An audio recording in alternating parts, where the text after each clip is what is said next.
Machine. Hi there, it's Claire Lim here, and welcome to Hot Pod Time Machine. This is the podcast where we look back to a decision from our past which changed the trajectory of our future. And I'm very happy to welcome on this episode, it's Tyler Labine. Hello. Oh, hello, everybody. How Hello. you doing? Hi, Claire. Hello, thank you for joining me. Now, this is a very specific podcast. So, when I first emailed you about the format, what was running through your mind? Because we make so many decisions every day. The first thing I thought of was like, fuck you. You're making me think too much. This is too complicated. And then it like gained steam. And then I was like, the next time I took a shit, I think I was like sitting there like, oh, you know what? I have a lot of good and bad decisions I've made. And then I started narrowing down like whether I want to talk about a terrible decision I made or a really good decision. Oh. And I kind of have one of each.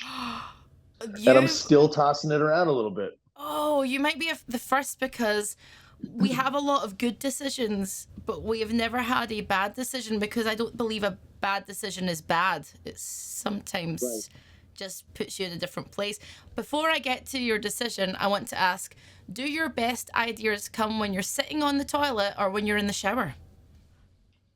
Oh man, it's kind of a combo package. I think like they begin when I'm on the toilet, and then by the time I'm in the shower, they have formulated a little bit more, and then I'm like, then you're like literally cleansing yourself for the day, and all the like freshness comes in, and you start thinking like, oh, and then you put like a more positive shower spin on your shitter idea.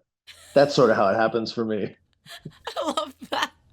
I Um, used to I used to have a hashtag on Twitter. I don't do Twitter anymore, but I used to do Twitter on the shitter, and I just thought it was such a good hashtag, and it never caught on because like I did all my best tweeting on the toilet. I'm trying to think of something that you could do for Instagram, but that's a very visual platform, and I'm not sure if we need to see you on the shitter. No, no. I mean, people should be so lucky, but it's standards and practices, really. It's not Yes. up to us. TOS, TOS. Okay, Tyler, tell me, what is the decision from your past that changed the trajectory of your future? Well, there's. Should I just choose one? We should do Let's one. let's start with one and let's see how we get on. All right. Well, I think I'm going to go with my good decision then. I think it's a goodie. So just over 5 years ago, I decided to get into AA. I joined the program to get sober, and in some ways, it was like the hardest decision I ever made, and in other ways, it was the easiest. It just like was so obvious to me that I needed to get some help and get some things under control. But man, it just changed everything in my life. Like I've made big decisions in my life, like I got laser surgery. I did, you know, um, I dropped out of college. I've made some big decisions that have impacted my life. But this, like there's no way to prepare for how much this decision impacted every part of my life. Like every single aspect of my life changed after I got sober. So, was this a decision that you made over time, or was it something that you just thought one day, I've got to do this? Was it quite a sudden one? No, it was a slow burn. Like by the time I was 17, I went I was on I was on the Sky Train in Vancouver, which is like a monorail, that it's like public transit. And my one of my older brother's ex-girlfriends saw me on the train, like completely demolished from like a night of heavy drinking.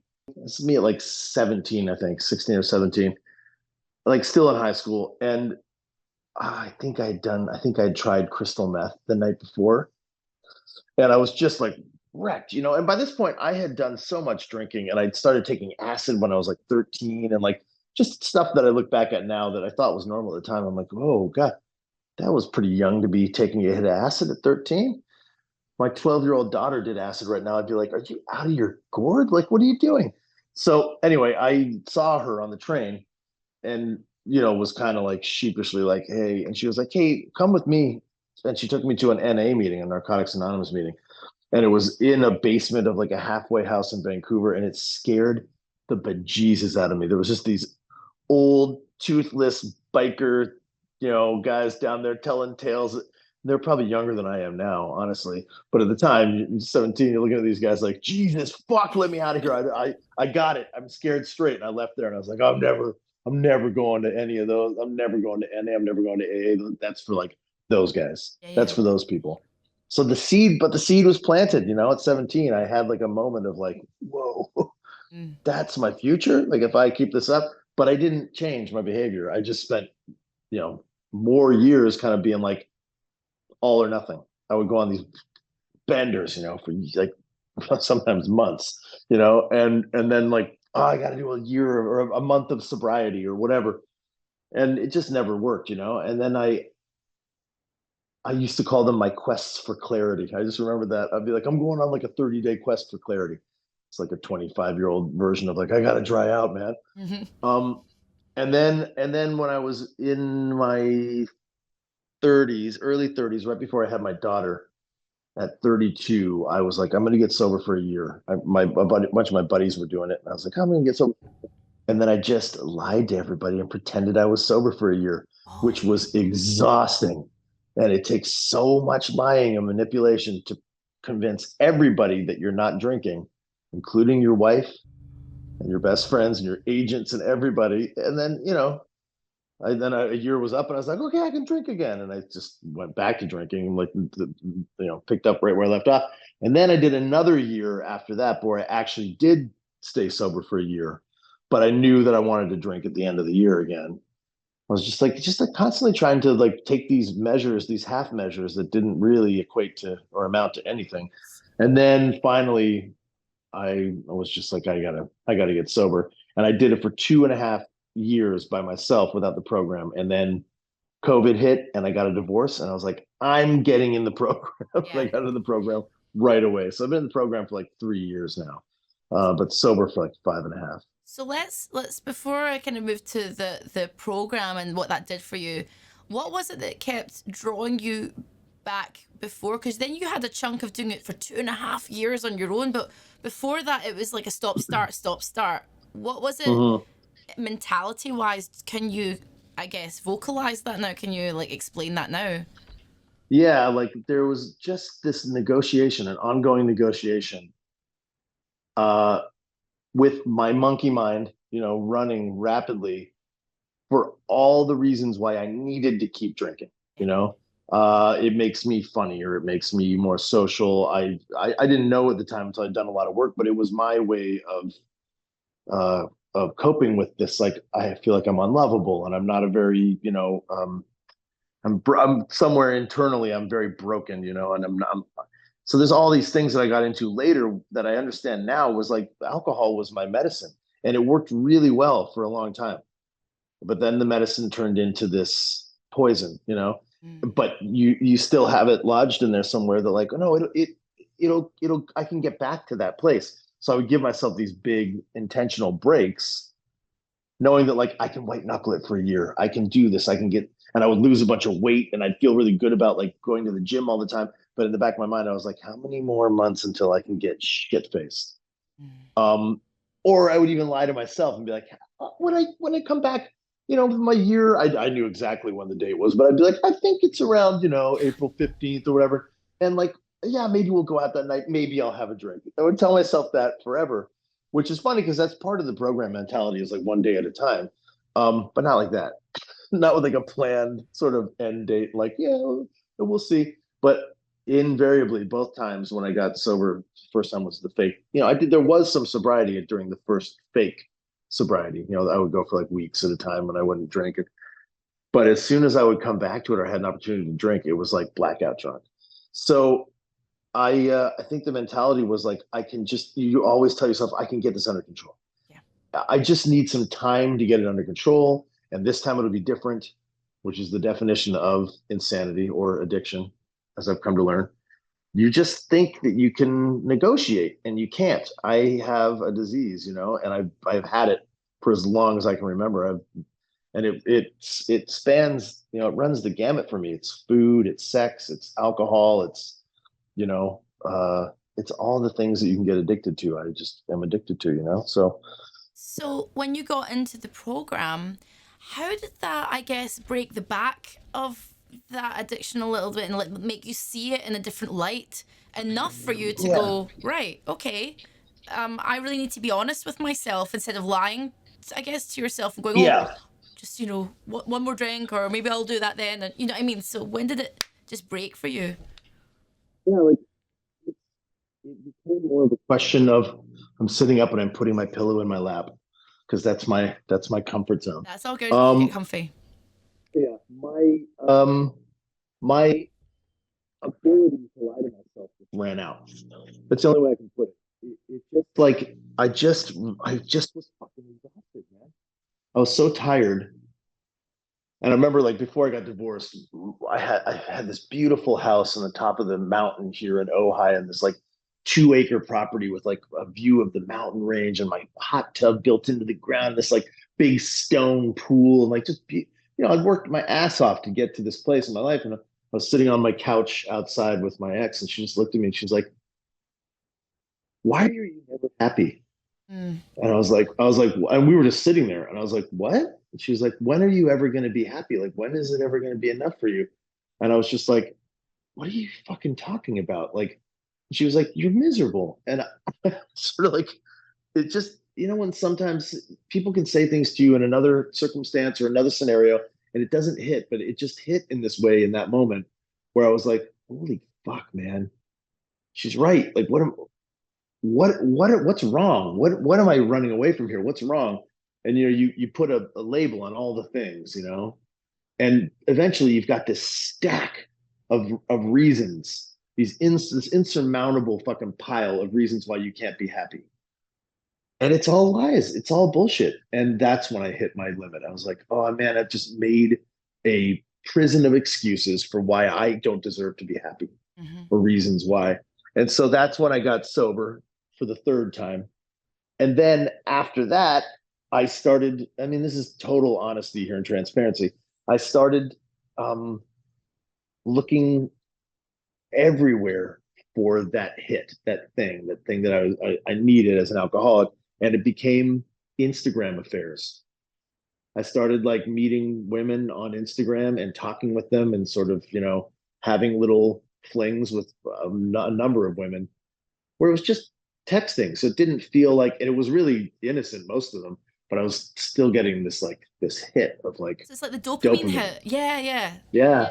Yeah. Where I felt like I was like, okay, I feel good. And then I'd have to like kind of in a shitty way figure out how to get out of that. And I'd bring myself back and be like, okay, now I'm going to be good again. And it just went on and on for a couple of years. And then eventually, um, it started to become more physical with people that were closer to me in proximity. And then it became somebody here at my kid's school, and it came right to my doorstep, and it bit me in the ass as these things always do. And then I realized like I was doing it all on purpose. Obviously, a very unhappily married, bringing it right to my doorstep, and then making my ex-wife like have to pull the trigger Yeah. on something that I wasn't brave enough to do. You know what I mean? Like I wish I had taken a more courageous route there through all of it.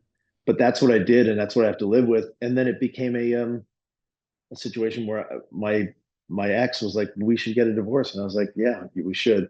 But I made her say it, and I did all these things to get there. And then that's when I was like, I'm tired of being not uh, brave. I'm tired of doing the less than courageous thing and just being like manipulative and sort of letting other. So that's when I was like, I'm getting in the program and I'm doing the steps and I'm doing the whole thing.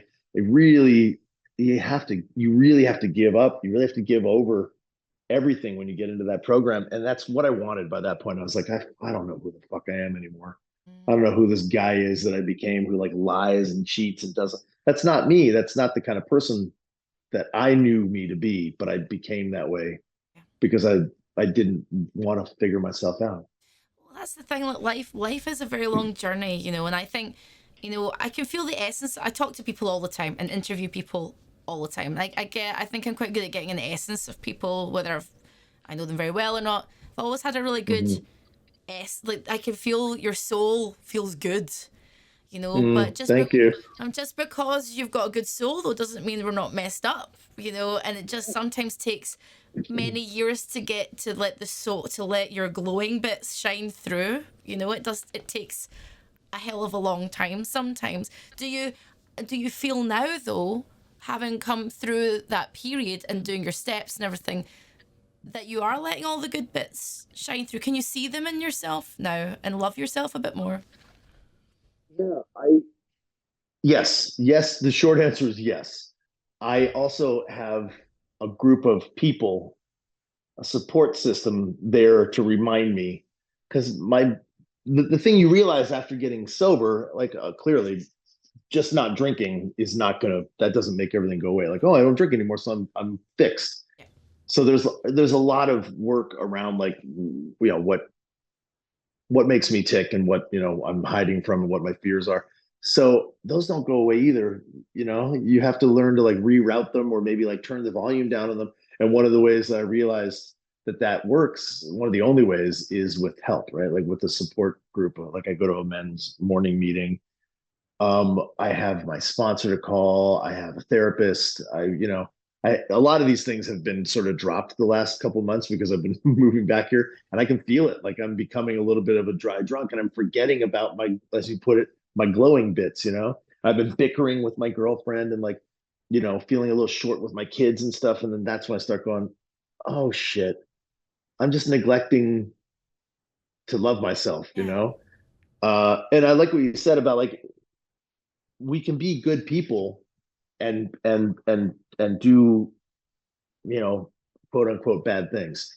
You just have to learn that there's a distinction between like you're being a good human being and doing regrettable, things, making regrettable choices. Yeah. Yeah, 100%. I always felt like I had to be, not because this podcast is not about me, it's about you, but just to get to the point. I was brought up in a household where I had to be so goddamn good. I was the oldest. There's a lot of problems in my growing up at home. I just had to be good, good grades, really good, good girl, and I was, But there are times where I've completely slipped right off the path, and when I slip off the path, I go really, really bad. Like, and I'm like, well, fuck it, and then I just go because I'm like, fuck you and you and you, I'm gonna do what I want to do, and that's it. And I end up messing up, and I just got to the point where I'm like, I don't think I want to hurt anyone, like, and be a dick. Like, and just because makes me feel good for like 5 seconds. Well, that's the thing, like the sort of short-sightedness of those of buckets, when you get a case of the buckets, is like, that shit feels good. Mm. Feels good to be like bucket, but then it very quickly feels terrible, and you have to like make up for a bunch of shit, and like, yeah. So I think on top of all that, like, I just knew there was like something on the other side of this barrier. Mm. I was always like, why can't I touch that thing? Like, even when I have it, why can't I feel it? Or why do I not feel like I'm there? Like, I do the same thing with my body. I'll get in great shape, and then I let myself kind of get back out of shape. And I'll look at the photos from when I was in shape like 2 years later and be like, oh my God, I didn't even like my body then. I was so mad at myself then. Yeah. And I worked my ass off for it, but I was like, oh, I'm a fat piece of shit. Like, I just could never touch this thing on the other side. And all it was self-love and acceptance. Yeah. And so like, I just really try to work on that and take time to meditate, and I do my version of praying, which is very different from what I think that word evokes a certain image, or feeling where it's like, ugh. I mean, I'm not religious at all, but Yeah. like, I do. Part of the program was like, you gotta pray, man. You need to find what's bigger than you and then talk to that. Oh yeah. And I do that. Yeah. I do it at night. I listen to the Calm app, and then whilst I'm listening to the Yeah, Calm me app, too. love the Calm app. I manifest. I guess it's me kind of going, what do I want? Like, and the good Yeah. vibes. Try and put the vibes out there, and and try and manifest, not so much I want to be rich, or I want to be, it's not about that, but it's more about No. what does happiness look like. I want to feel what that feels like, and I hope everyone's okay. And Yeah, that's where the big difference for me was like not asking for things. It was like just checking in and then like wishing, like genuinely wishing others well and going out of my way to be good to others and like not talking shit, not gossiping, not being petty, understanding that everybody's coming from somewhere. And I'm not perfect. Like I have fucking days. Like dude who delivered my dressers yesterday in the torrential downpour here wouldn't bring them to my doorstep, these boxes, and he just left them on the street and they were getting all soggy. And I was like, hey, can you bring them up? And then he like threw them on my porch and like dented the side of my brand new dresser. And I was like, you know, I kept it together, but inside I was like, fuck you, man. But, you know, I wished him well and was like, be safe out there. But, Yeah. you know, there are moments where you get tested, Oh yeah. but I was like, you know, and I don't always pass. No, and Yeah. the thing is, like, it's. I was thinking about this the other day. You know, I think I'm quite a fiery person, and I'm quite patient. But when I go, I'm like, ah, like it all comes out. And also, when the fuck it switch is switched, it goes the other way. I call it the fuck it switch. It's like the light switch. You just turn it off, and it goes really dark real fast. So it's that kind of feeling, and I know a lot of it comes from, yeah, again, you said like self-love, and like you mentioned like being overweight. I was really overweight when I was a kid, so you always feel like I'm still the fat kid. Mm, I'm still feel like that, you know. I've lost a lot of weight and I look at myself and go, not good enough. And then you have to I stop know. yourself, you know, and like kind of check yourself before you wreck yourself. I know. And it's amazing how like that language from when you're a kid is like the loudest voice in my head still. And I'm 44 years old. And it's still my dad, you know, putting me on crash diets and smacking me in the gut and being like, come on, we gotta tighten you up and you know, all this stuff. Like, I'm sure he was trying to help me, you know what I mean? Like in his weird, misguided way, or maybe I had complained, who knows, but like that voice, like my biggest thing, I'll tell my girlfriend all the time, I'm like, I feel like a fucking fat 12-year-old today. Like, and that happens a lot. Like I'll catch my the image of myself or I'll look in the mirror, or like, I'm just like, oh, you fucking fat little. And then I'm like, wait a minute, do I hate 12-year-old me? I don't want to hate 12-year-old me. I want to go back and hug 12-year-old me and 9-year-old me and 10-year-old, all, you know, 15-year-old me, this, all that, those years where I was like, God, I was fat. Like, that It's doesn't mean I wasn't lovable, you know, like no, it's, but it's such, it, yeah. Like I literally went to like early on in my sobriety during step 3, I took myself out to the desert and my sponsor was like, I want you to literally go find like the most beautiful spot you can in the desert and just literally hug 9-year-old you. Like you can pretend it's there, you can hug yourself. And I did it. I stood at dusk in the desert, 29 palms, and hugged myself and just wept. uh, It was like it was this beautiful moment, and it, you know, at first I was like, "What am I doing? I feel like what an idiot!" Like, oh, but then I was like, "No, 9-year-old me deserves that emotion and that exchange." The 10-year-old, 12-year-old me now, I deserve to have that moment of like recognition of pain. yeah. And like it doesn't matter, it's all relative. Like I'm not saying I had it that bad, but like I have been walking around with this thing inside of me, this pain. I still have it, but it's like I still deserve to be released from it, you know? I don't need to Yeah. carry that around all the time, you No, know? Yeah. nobody deserves to feel bad in this life. You know, the Yeah. human experience is a spectrum of emotion. You know, and I'm glad that I've experienced fuck it. I'm glad that I've experienced sadness and pain and depression and Hmm. all the joy, because it makes all the joy and excitement and great stuff seem much sweeter when you get it. You know, Yeah. and Yeah. Yeah. it's not. It's Yeah. funny how much I know that my childhood and upbringing is completely, almost solely responsible for most of the bad feelings I think about myself, and Hmm. also the feelings or the things that I've done when I've had bad moments. I'm not blaming. My parents tried the best they could with me because, you know, it's a different Yeah. time. They're a different generation, so I'm not, Yeah. and I've come to peace. I'm at peace with that now. They're much older, and it's okay, and they're fallible. They're human, you know. But God forbid. God forbid. But I do feel like, yeah, I'm still working through my childhood stuff with my therapist years later, even though Yeah. I'm better. Would you agree that does most of your stuff, do you think, come from your formative years? Not just the weight, but everything else? Oh God, yeah, it's not just the weight, that's the tip. That's like the Yeah, most that's easily identifiable. yeah. And it's also like the most superficial thing. I can just be like, well, I just wear it. Yeah. It's on my body. I wear this trauma on my body. Like, there's all the stuff inside that I can't see that's like, like feeling unlovable, feeling like not smart, like not very intelligent, like all these things that I think were sort of, again, not intentionally passed to me, but were definitely passed to me from my parents, and again, like you just said, you get to this age where you're like, I can't just fucking blame them. I can't just walk around being like, my parents did. It's like, yeah, okay, so they did unintentionally. Can't really be mad at them. So what do I do? I can't be mad at my parents anymore. No, I'm not a broody teen. no. I can't just walk around feeling like this and saying fuck it.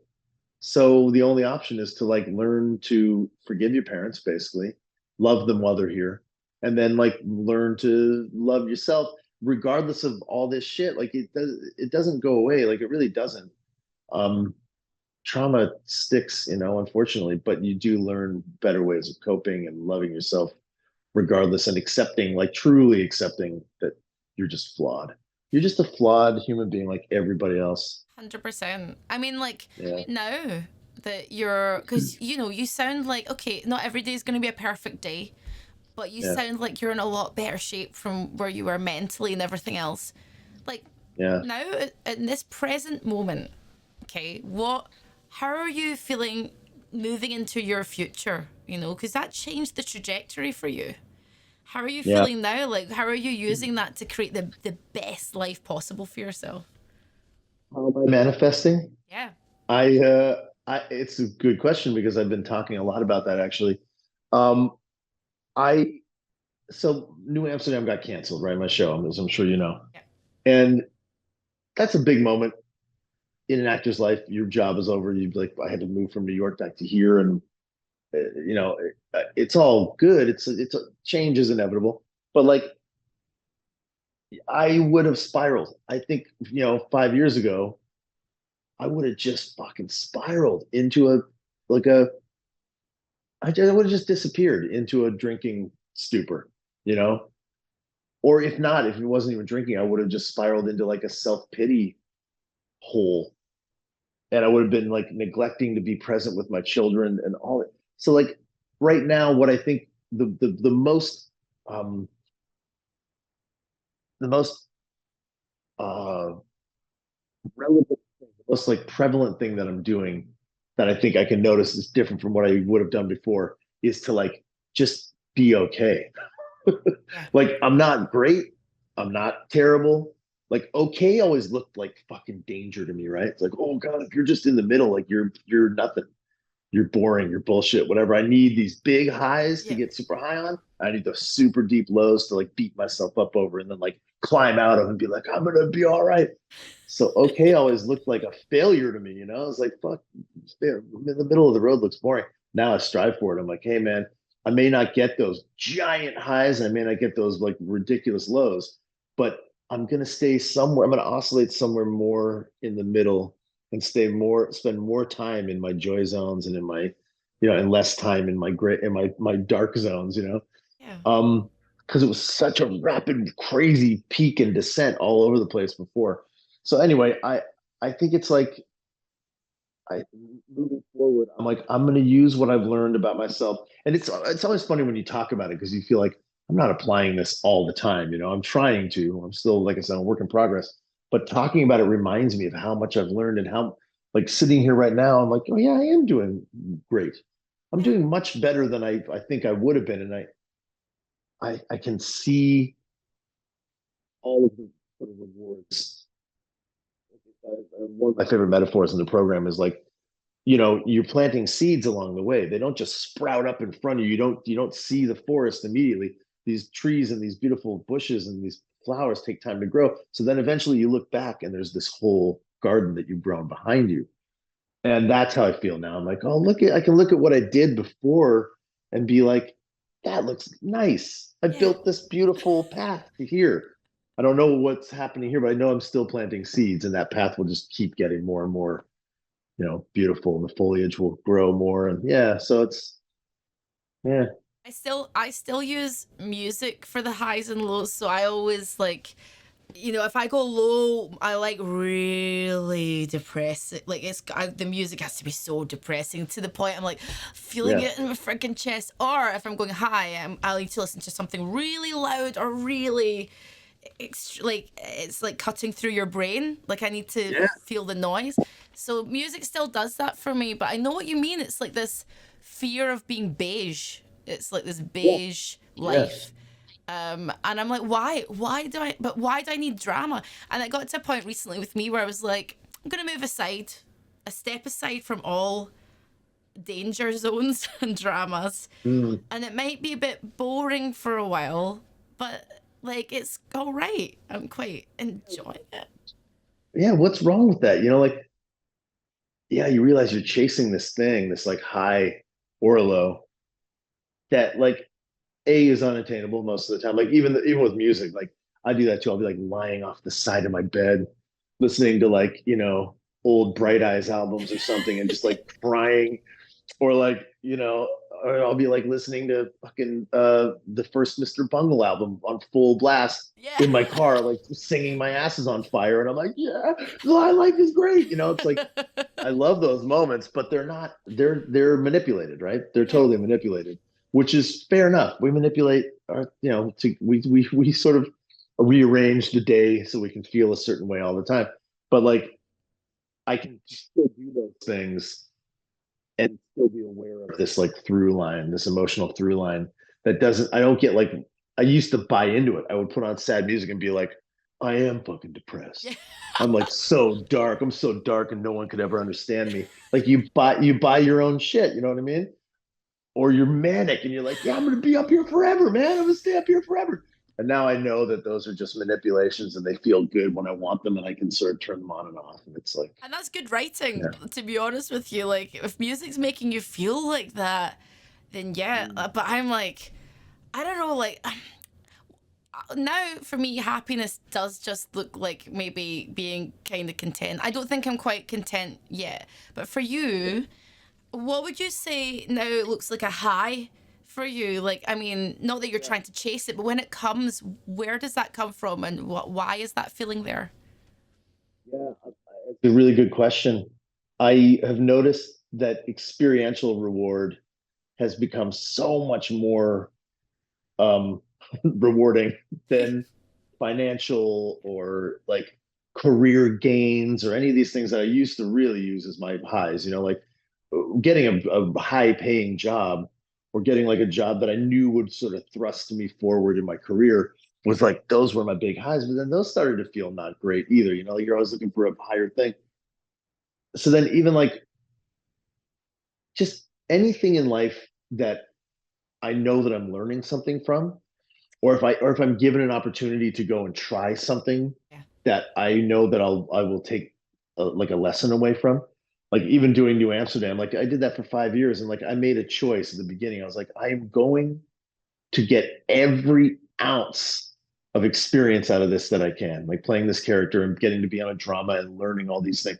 I was like, I'm never going to phone it in. And I did every day to my very last day. I was like, I'm going to try something.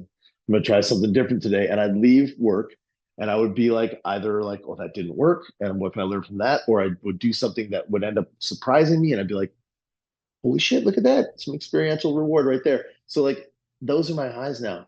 Like I'm going to Sweden, like I said, for my, to shoot this new movie, Yeah. and it's a crazy little indie, and I'm basically playing like Gavin McGinnis in this movie, Nice. which is like bizarre. Him in 2004, and I'm not getting any money. I have to leave my family again. Oh, but like I'm going to Sweden, man. I'm gonna go shoot a movie on Bergman Island, and I'm playing this character that I don't know, man. It scares me, but I'm gonna try some crazy shit, and then I'm gonna leave there and I'm gonna know something I didn't know before I got there. That's all. That's all I look for now. Is like, do I have more life in me now? Yeah. Like, did I go glean something from this experience? So Yeah. that's all I look for now, And then like honestly, like after I put my kids to bed at night, I'll like grab a pineapple spindrift and I'll like sit on my couch by my lava lamp Was it the and just be 90s? like, yeah, and just be like, fuck yeah, man, this is all right. This is all right. I Like love that. a day well lived. Like I take my kids to school and I pick them up, and then it's like we go get frozen yogurt. Then I take my middle child to taekwondo, and then they have pottery class, and I'm exhausted by the end of the day. But it just feels like, yeah, man, that this is good. This is living. That's a really, really, really lovely way to think.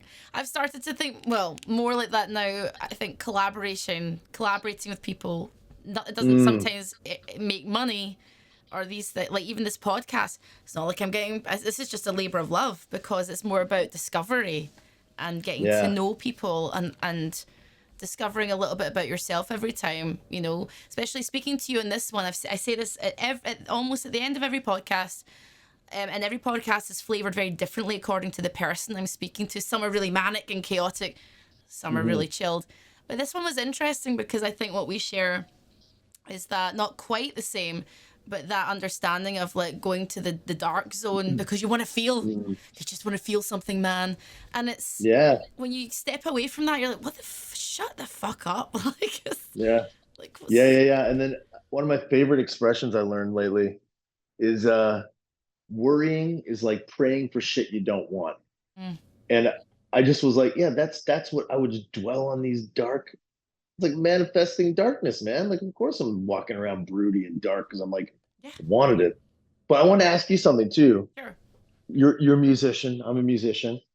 Um, that creative high, Mm, I get that too. Like when I make something, like I made that music video. I think I shared that music video with you, and like yeah.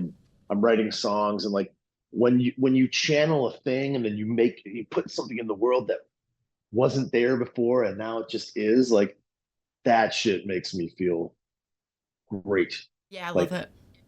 yeah, do you get a big high from that when you create something? I do. There's a few different highs through the process as well. It's first at the very beginning where it's like, "Oh, that sounds good. What's that?" Yeah, And then yeah, as you're making it, it can be hard, but you're like, oh, it's coming together. There's like, it feels like more of the high does, it's not like a spike, like if you drink or take drugs or you're just shagging, having sex or whatever.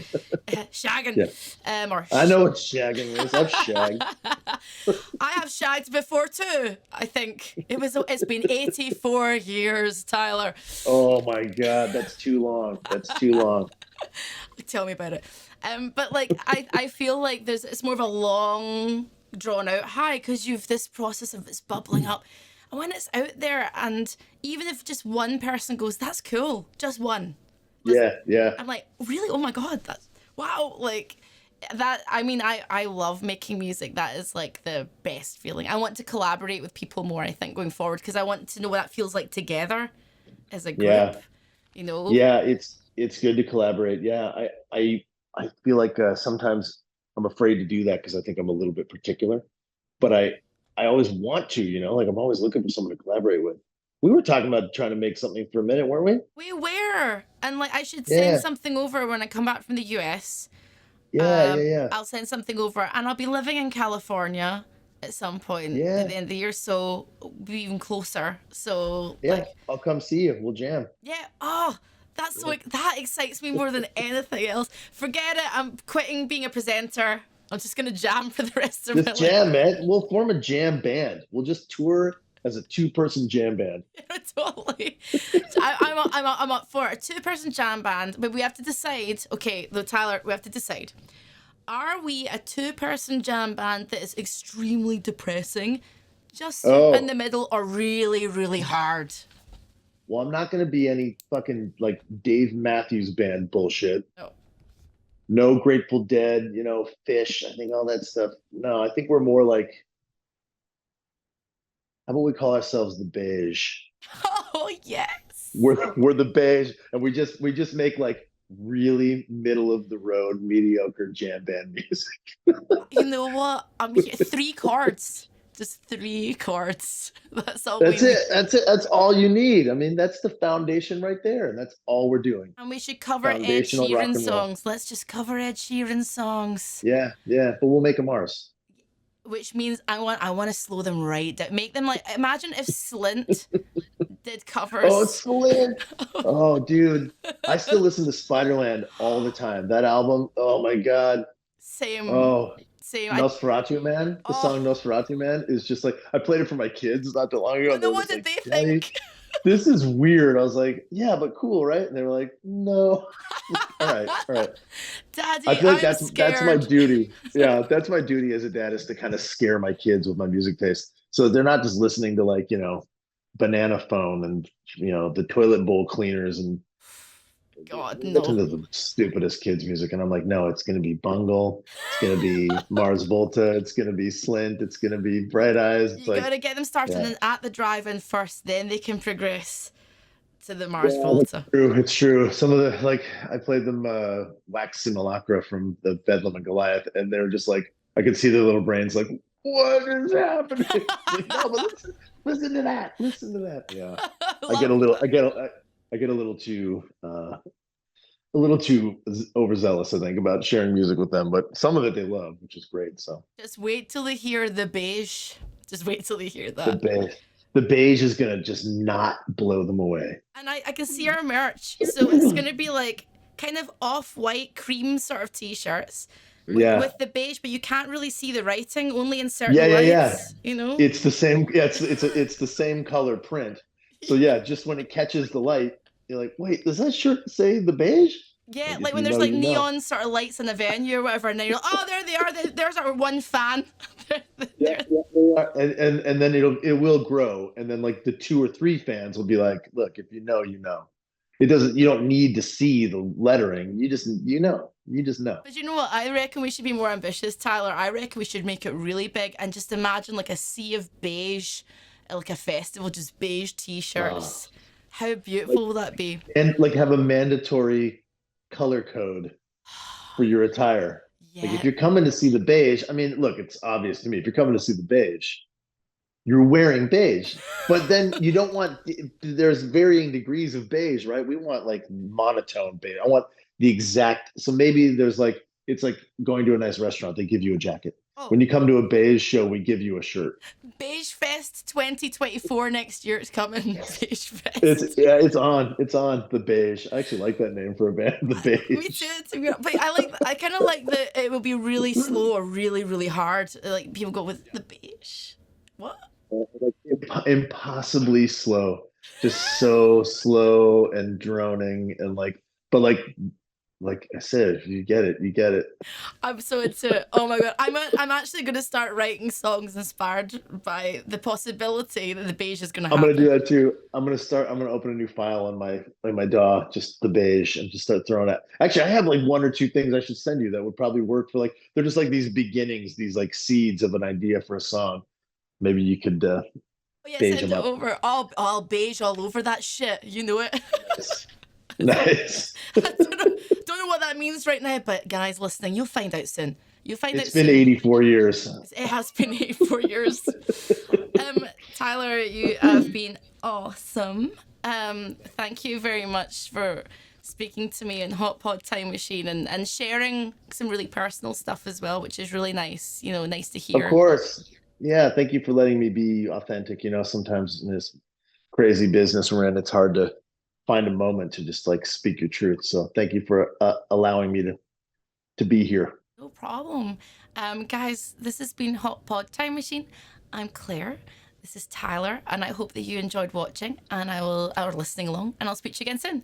Bye. Time machine.